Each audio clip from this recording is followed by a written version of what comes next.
What's going on, everybody? Welcome back to the channel. Thank you all for tuning in. Yes, first time I'm wearing the jersey in at least a month and a half. It really feels good. I've missed wearing it.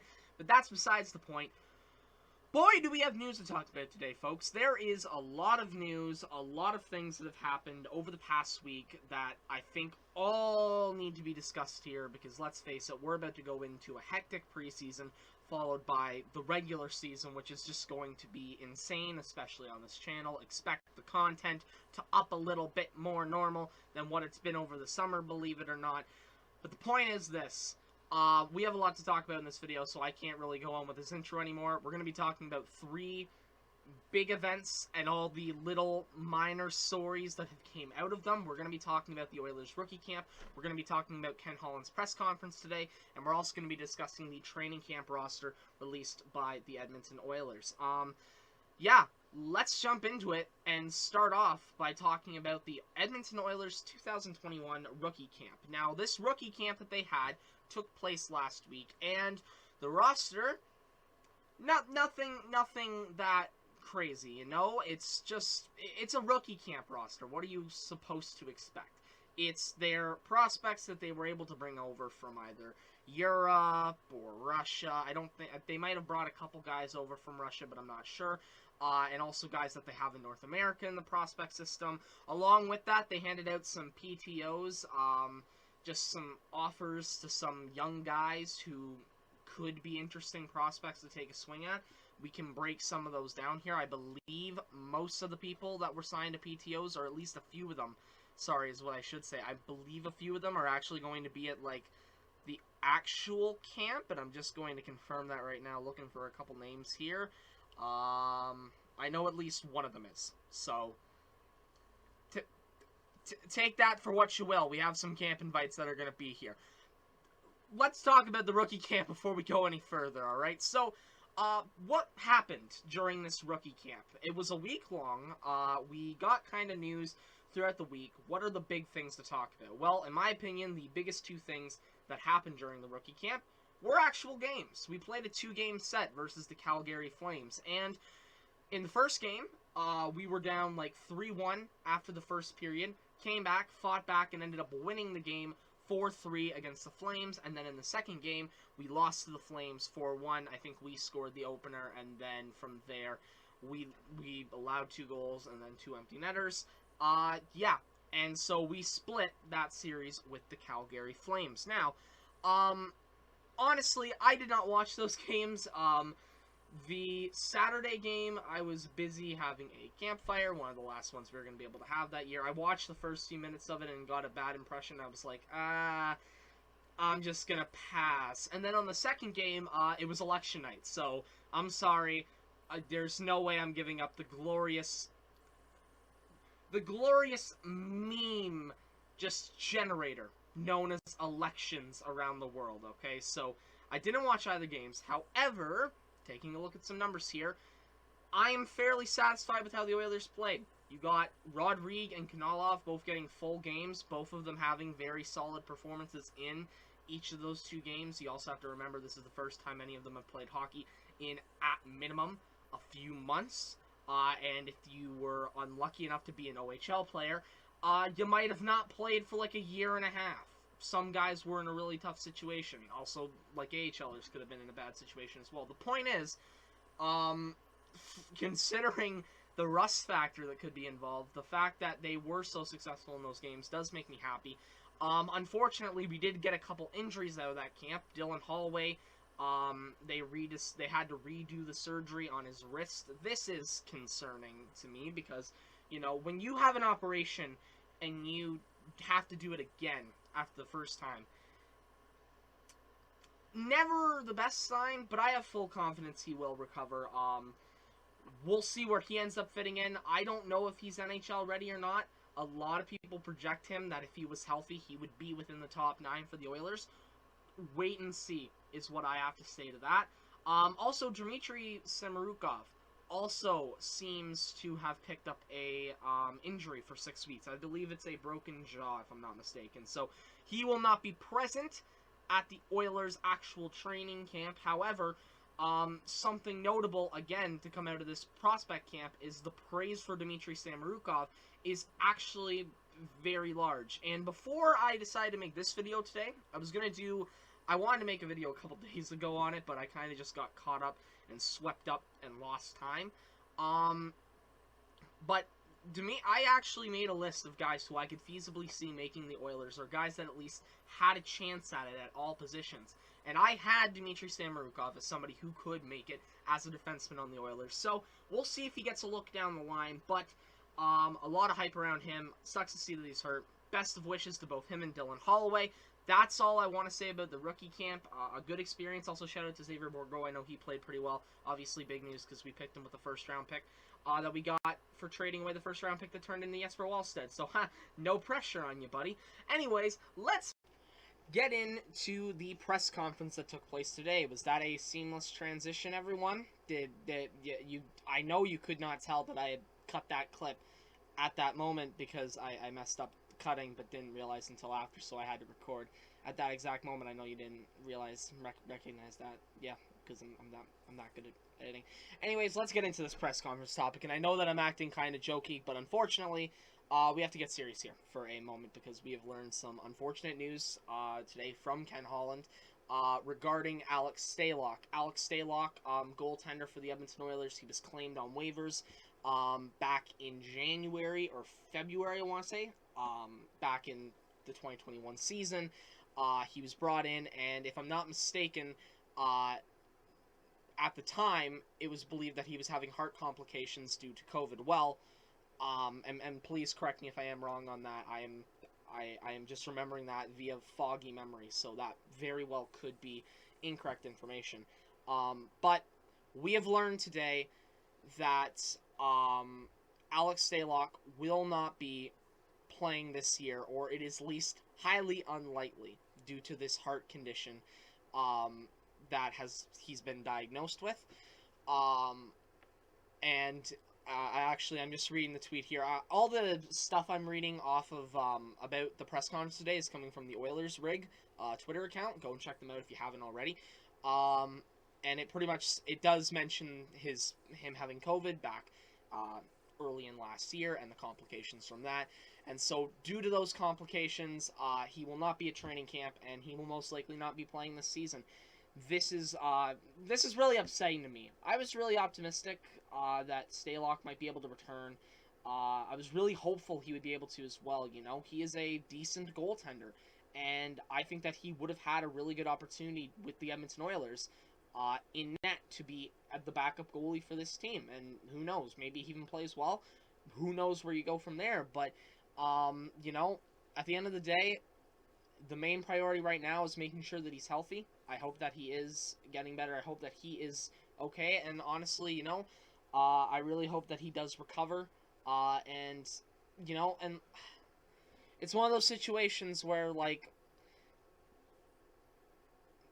you always have to prioritize health over sports. So I hope that Staylock is okay, mainly. And if he's able to play hockey again, that's a situation to deal with later down the line. That is a problem. That's something to deal with an asterisk in the future. That only gets dealt with if he is 110% healthy. You don't want him going out there unless he is 100% okay. Moving into some more news that we learned from this press conference. And I'm just going to kind of go by what I think is the biggest news. We got an update regarding the status of Duncan Keith. A few days ago, it was reported that Duncan Keith was going to miss the first few days of training camp, possibly due to vaccination stuff. And before I talk about that itself, I'm going to go through the other story relating to vaccinations and then just kind of give my take on it. I don't want to make two separate takes here. I'm just going to kind of say it all together at this point. And the wording was really interesting from Ken Holland because he announced he will be fully vaccinated by the point that Ken Holland says that Duncan Keith will be fully vaccinated. God, I'm sorry, I can't talk. Will be fully vaccinated by the time he arrives in training camp next Friday. And according to Holland, he made it clear that this was a personal decision to get vaccinated by Duncan Keith. Along with that, on the vaccination front, Holland says that when the season opens, he anticipates that there will be one player who will not be vaccinated. And when you do the mathematics on the situation, Holland expects the unvaccinated player could miss 30 or more games as a result of not getting the vaccination. And he also said that a decision has not yet been made on whether he will be invited to the training camp. And he also says it's going to be tough for guys who are not vaccinated this year when it comes to being able to play. Now, this is why I cut off the video before. It's not because what I said was bad. It's just because I did not like the way I worded it. So I'm gonna just give... I don't want this getting political, okay? I do not want to talk about this from the standpoint of, you should get vaccinated, you shouldn't. When I talk about this, I kind of want to talk about the aspect that Ken Holland presented here in how tough it's going to be unvaccinated in this season, right? Now, let's actually start with that player, that unnamed player, who Holland anticipates will not be vaccinated. Now, the internet is... there's one name that's being thrown out there on the internet right now. If you search up this topic, you will most likely find the player who is the rumored player to not want the vaccine and not be getting the vaccine. Now, we're not going to say that player's name, okay? I've seen it online. I know who it is. I'm not going to say it in this video because I don't want to say it unless we have it confirmed that this is the player who is not vaccinated. So there is a player on the team who will most likely not be vaccinated going into the year, and most of the community knows it. Most of the Oilers community knows it, but we're not going to say the name on this channel, okay? Talking about this from a hockey standpoint, it is a liability to the team, to the organization, to have out on the ice and to have on the main team a player who is unvaccinated, because especially when you're dealing with a Canadian team, with all the border travel that needs to be done, with all of with the whole situation, like he says it, Holland says it himself, this guy's going to miss 30 plus games if he's on the team. You really have to ask yourself when it comes to this player who's unvaccinated, because if it is the guy we believe it is, he is a guy that could be in the running for a bottom six role with the Oilers. And he is a guy that when I was writing up a list of players that I thought could be in the mix, I mentioned Simarukov earlier, how he was in the defensive mix. This player was in the mix for the offense on this team, on that bottom six. And listen, we can talk about whether it's discrimination or not. I'm not going to discuss personal viewpoints on that, but at the end of the day, it is going to play a role in GM's minds over what they're going to do, whether you're vaccinated or not, because if they have two players that are on a really similar playing field, and maybe one of those players is better than the other, but that guy is not going to be able to play every game, not due to injury, but just due to this choice he's made, GMs are going to have to ask themselves what the best move is going forward. I mean, when you take a look at the Columbus situation and Zach Ronaldo, the Blue Jackets just came out and flat out said, yeah, AHL team, because with Zach Ronaldo, they knew that they did not want that situation on their hands where they were going to have to be flexible around that player's situation. So, honestly, at the end of the day, we can argue whether it should or not. I think that this will hurt this player's impact and their possibility of being able to make the NHL team. If it is the player we believe it is, he is on the training camp roster. He is getting an invite. You can argue. I would personally argue that that is irresponsible. But at the end of the day, it is what it is. I don't know if he makes the NHL team now. If you asked me this a week ago, probably would have told you he did. Now that we know this information, I don't know if he does. And yeah, so that's where we're going to leave that player. When it comes to Duncan Keith, I'm happy he's vaccinated, because this is a big part of your team that you want out there every night, and if he wasn't vaccinated, then you might not have him every game of the year. So I'm very happy that he is fully vaccinated and that he will be good to go. We can argue over whether the trade was worth it or not. The point is, we have him. We have to see what we have in him. We have to give him that opportunity. So Duncan Keith is here. I'm happy he's going to be in the lineup. That being said, he says that it is a personal decision. Colin says it's a personal decision that Keith made for that.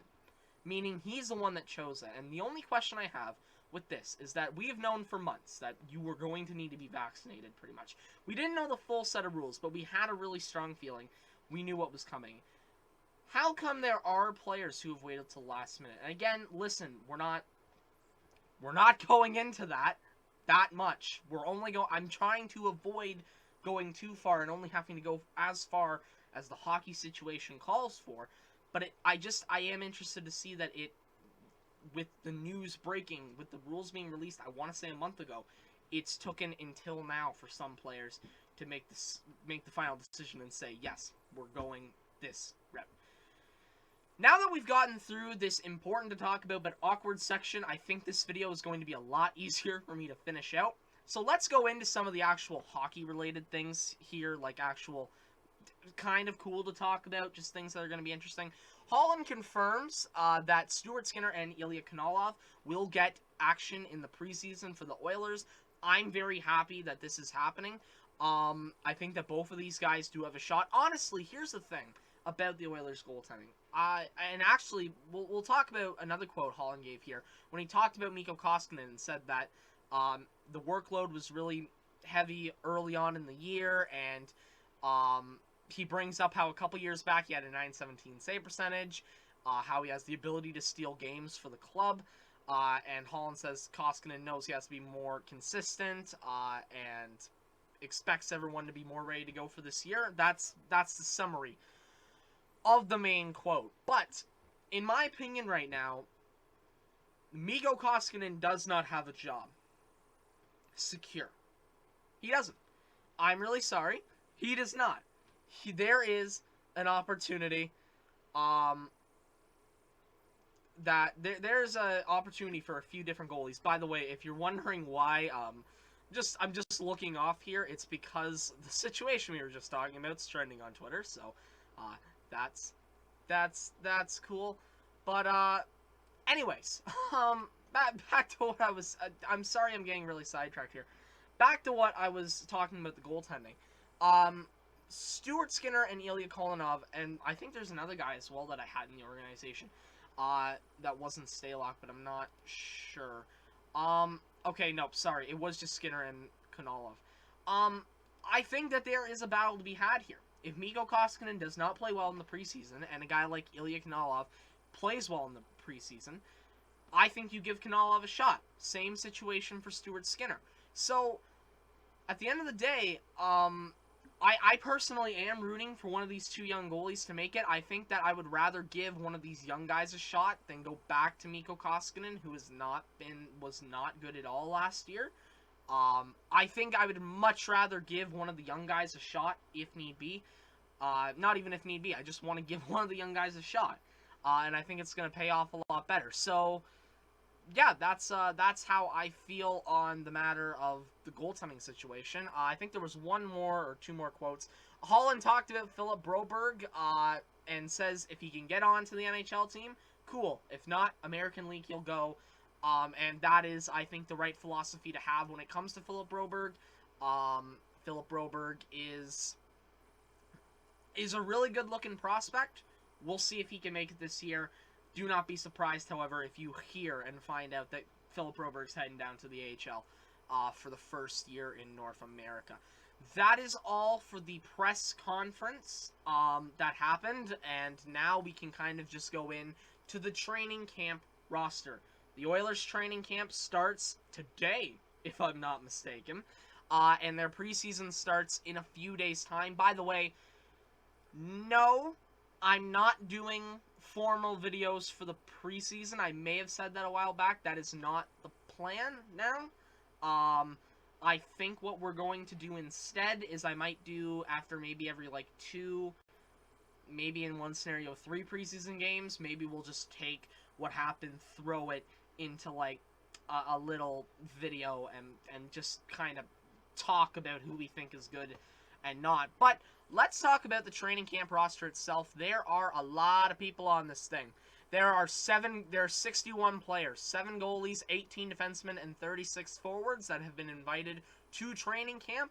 Let's talk about all of them. So, we have 7 goaltenders to start. Mikko Koskinen, not a surprise.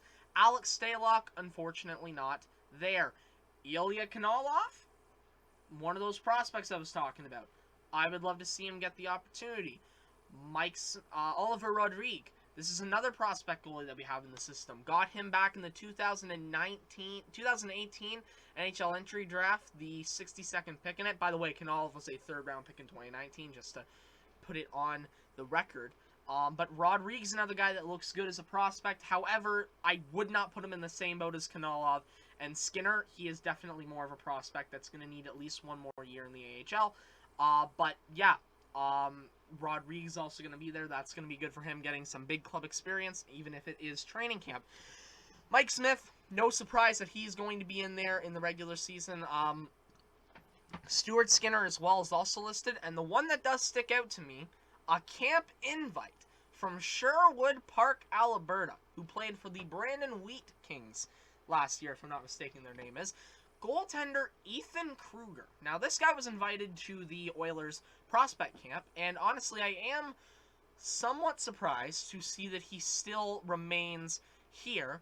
But at the same time, I don't think that there is a big problem with that, honestly. I mean, why not give him a shot? I'm interested to see what he can do. Last year, he played 16 games, only allowed 37 goals, 230 goals against average, .915 save percentage in a high-scoring world that we currently live in. That's not bad. I think the WHL is a little bit less high-scoring than the NHL, obviously, so I don't know how good that is. WHL fans, tell me how good a .915 save percentage is over 16 games. Tell me if it's something to look for or what it is, but Ethan Krueger, camp invite, he's not signed to the roster. Will he be? Who knows? I personally think that this is a guy, like, really depending on the situation. We do have a lot of goalies. I don't think that there would be room to sign another, but if need be, I think that you could see this guy get signed to an AHL contract, maybe even be an ECHL goalie for the organization, which would be pretty cool. That would be pretty cool. Then moving on to defensemen. 18 defensemen invited to camp. Let's run through them, alright? We're going to start with the ones that we pretty much know are locks for the main roster, because that's probably the easiest way to go through it. Start with the guys who aren't surprises, aren't much to talk about, and then go into your lower down guys who could be interesting. So guys we pretty much know are guaranteed locks in the main lineup.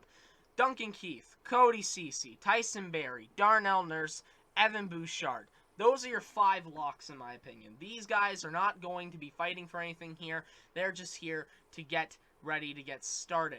Then you move into your guys who could be in contention for an NHL spot. Chris Russell, who's now changed his number to 6 since we are now retiring. Oh God, I can't remember the name. Please tell me. Kevin Lowe. We're retiring Kevin Lowe's number, and his number is 4. Is that who it is? Yes, it is. Okay, thank God I got that one right. Chris Russell, he will be in contention, in my opinion, for a depth spot. Maybe even the 6th defenseman spot. He'll be in there. Same thing with Slater Cuckoo, who is also a part of this. Dimitri Simarukov, if he was healthy, he'd be a part of it, but Simarukov is a camp invite, but he's just not going to be at the actual camp. When you look down a little bit more, William Lageson is another guy in there for that final 6th defenseman spot or a depth spot. And then there's also Philip Broberg, who is also in the mix for a spot on the NHL team. So, we've covered that now. Who are our prospects that don't really have an opportunity to make it, but are interesting names to talk about? Well, Vincent De Jardin, if I'm not mistaken his name is going to be at the camp. Last year, he played 37 games for Bakersfield, 10 assists. He had 36 penalty minutes, a 2016 7th round pick. And he's 6'7". That's notable. Philip Kemp, a prospect defenseman for the Oilers, a 2017 7th round pick. A lot of 7th round picks, eh?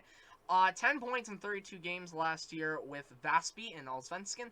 He also went to the World... Nope, not him. Sorry. Yeah, just Allsvenskan. Just the Allsvenskan League. But Philip Kemp, I've heard good things about him. He's a young guy.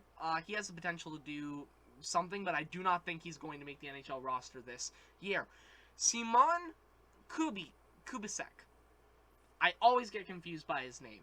For those of you who play the video game, that high 7th defenseman that always gets picked in the second round. There, now you remember him. Good thing that you remember him. Simon Kubiak is a 6'2" defenseman who is a camp invite. He's going to be here. Do I think he gets signed? I don't know. There are a lot of defensemen that are currently on this team's payroll, so I'm thinking more of an AHL type contract for Kubiak, but we'll really have to see how that situation plays itself out as well. Marcus Niemalinen, I hope I said that name right. A 6'5" defenseman, former early third round pick. He's 6'5", he's a defenseman, he's young, 6 points in 21 games in Bakersfield. We'll see what he ends up doing.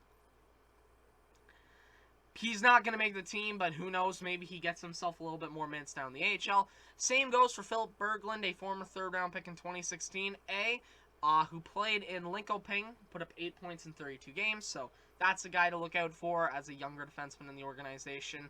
And then from there, 3 guys who aren't really much to talk about. You have a former 6th-round pick in 2018, Michael Kesserling. I'm pretty sure that last year he was in college and then was signed out, went to Bakersfield.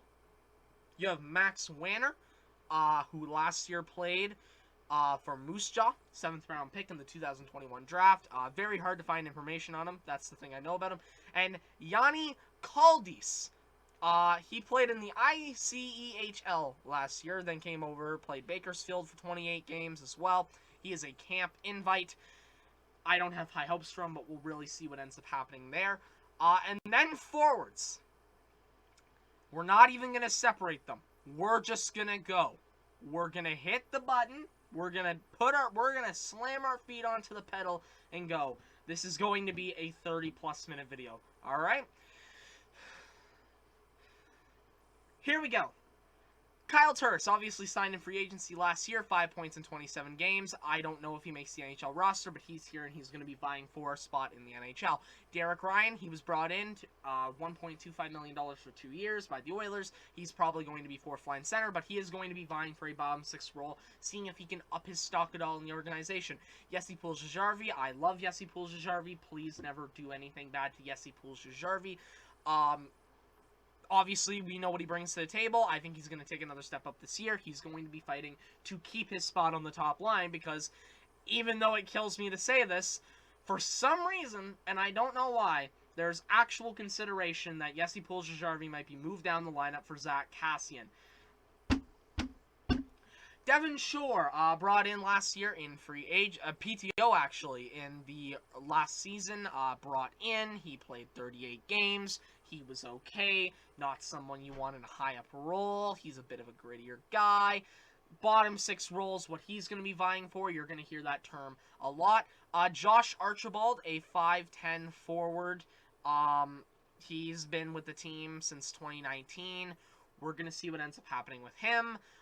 He could be NHL. He could be AHL. There's a lot of things that are factoring into that decision. Tyler Benson. This is a guy I'm really excited to see. Last year, point per game in the AHL in Bakersfield. Ken Holland, I believe, has said that this is a guy he envisions being in the NHL lineup this year. Dave Tippett, please agree for once. Zach Hyman, the big free agent signing out of Toronto, had 33 points in 43 games with them last year. He's going to be looking to explode beside Connor McDavid, be as good as he was beside Austin Matthews and Mitch Marner. Then we get into a couple AHL guys here. Seth Griffith, Brad Malone, and Adam Cracknell, all currently members of the organization in free agency.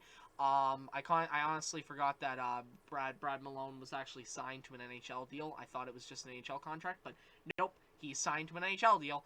These guys were all right in the AHL last year. None of them are going to make it, but hey, they're going to be there for the fun of it. Leon Draisaitl. Yeah, he might make the team. He might not. 84 points in 56 NHL games. It's going to be hard to make the team as good as the Edmonton Oilers with those numbers. Dylan Holloway out of Wisconsin in the NCAA last year, 35 points in 23 games. He played on a loaded Wisconsin team beside Cole Caulfield, if I'm not mistaken. Obviously, he's having wrist surgery, so he will not be present at the camp. We'll see what ends up happening there. With him, I personally think he starts in the AHL and then maybe works his way up by the end of the year into an NHL role. Think a lot about like a Kailer Yamamoto type situation. He gets called up at New Year's and ends up being a part of the full-time team.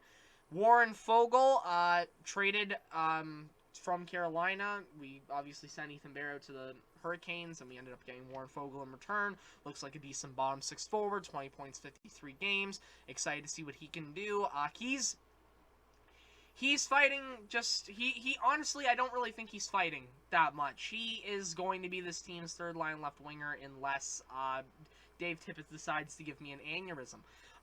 Matteo Gennaro, who played with Wichita in the ECHL last year, 61 games, 56 points. He's on a PTO. I think that he's vying for an AHL contract, maybe an NHL deal if he gets lucky. Brendan Perlini, obviously last year played in the Swiss League, 16 points, 21 games. I talked about him a bit before, if I'm not mistaken. This is a guy that does show a bit of promise, and I think he could be a bit of an underrated gem in the organization.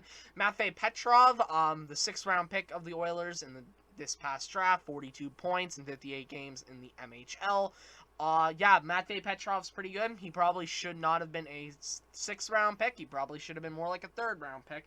We'll see what the Oilers can get in him. I don't think that obviously he's going to show anything crazy this year, but he's here to participate in camp and try and give a good showing for the Oilers organization. Zach Kassian, 27 games last year, 5 points. He has a lot to prove in this training camp. He is vying for a bottom 6 spot, because I personally think if Cassian's not that guy that he's supposed to be, you could very easily see a trade. Up next, we have Mr. Dino Cambiots. He is a camp invite, played with Lethbridge last year, 20 points in 21 games, 6 goals included there. Vying for an AHL contract, I'm assuming, maybe even an NHL deal. We'll really have to see. Henry Babinski as well. I did not know that he was a draft pick by the organization, but he was. It says he is. Hold on. Let me just fact check this really quickly. Rubinski is definitely an interesting player to look at. I've heard a lot of good things about him. All I've heard is positive things about him. He scored 2 times in the Oilers rookie camp, and as I wait for his profile to pull up here, I just do not remember if he was drafted or not. He was a 5th round pick of the Florida Panthers that's been given a PTO. So the Oilers got the page wrong on their camp, but it doesn't really matter. Henry Rubinski, I think that he is going to get signed. I think after those 2 goals, if he can play well enough in the preseason, I imagine he will get a game, just because why not? If he can give enough of an impression on the Oilers organization, then I think that he could get signed. Drew Engelat is another camp invite from Regina. 6 points, 24 games. I don't really think that he's all that special, but who knows? Maybe they see something in him that I'm not. Tim Soderlund, known as a very fast guy, picked up in the Duncan Keith trade. Can he be the underrated gem in that deal? He probably won't be, but we'll see. He'll probably be in the AHL team this next year. Devin Brosseau is on a PTO. Last year in the ECHL, he had 21 points, 34 games, 5 in 27 in the AHL. He probably won't have anything new. Xavier Bourgault, their 1st round pick this year. Going to be interesting to see how much time he gets. I think he will get at least a game or 2. A good prospect for the team, and we will see what he can offer against other NHL preseason teams. Luke Esposito, also on a PTO. Again, another guy where he's just kind of there to be a body. There's a few guys on the roster who are in that situation. Kailer Yamamoto, a lot of debate whether he would be there or not. He did end up signing, so good to see. We know what we're getting in him. Let's see. James Hamblin as well is a guy on an AHL contract. He scored 15 points in 38 games. he's kind of here to be here, in my opinion. Ostap Sofin, he played well, decently, in the rookie camp games. He had 6 points in 22 games last year in the AHL, a former 4th-round pick in 2017. Jake Chaisan is a 4th-round pick in 2021, but he got banged up because players are already getting banged up for this team at an alarming rate.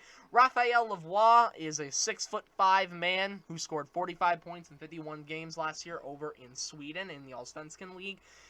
Personally, I think that if you want an underrated guy that nobody's talking about that could make it, it could be him. But we'll really have to see. Tyler Tullio as well, or Tullio, I don't know. I really like this guy. Signed to a contract, obviously. Exciting, young player. We'll see what happens with him. I don't think he makes the NHL team, but I think he will be here to impress a lot of people for the future. Colton Scavior, he is a PTO with the team. We'll see if he can earn a job. I think he's going to have a hard time just because we have so many guys in that role. We'll see what happens with him. Ryan Mccloud, he played well in Bakersfield, came up, played with the NHL team for the final 10 games, plus the playoffs. Good player. I think he's vying for that bottom 6 spot. Expect him to be 3rd-line center. Carrel Maximov is also here. Yes, I'm almost done. Maximov, decent AHL, decent KHL numbers, decent VHL numbers. He's a young guy. They don't get a lot of playing time over in Russia, so we'll really see with him as I just twisted the microphone stand off, so that's fun. And then, to end off, I can just kind of wrap it up here. Nuge and McDavid. Like, that's not really a surprise, eh? Nuge, McDavid, we knew that they were going to be here. And that is the training camp roster. Man, my lungs hurt right now in a bad way. We just went through 61 different players. What did you all think of the training camp roster? Personally, I think that it is a fine training camp roster. I think that we are going to have some tough decisions to make. I'll make another video on that as the time leads up. That being said, let me do one last Twitter check so I don't miss out on any other big Oilers news right before I happen to turn this off. Let's look. Let's just read through. Be careful. Ken Hitchcock left the organization and went to St. Louis. That's cool. Okay, there we go.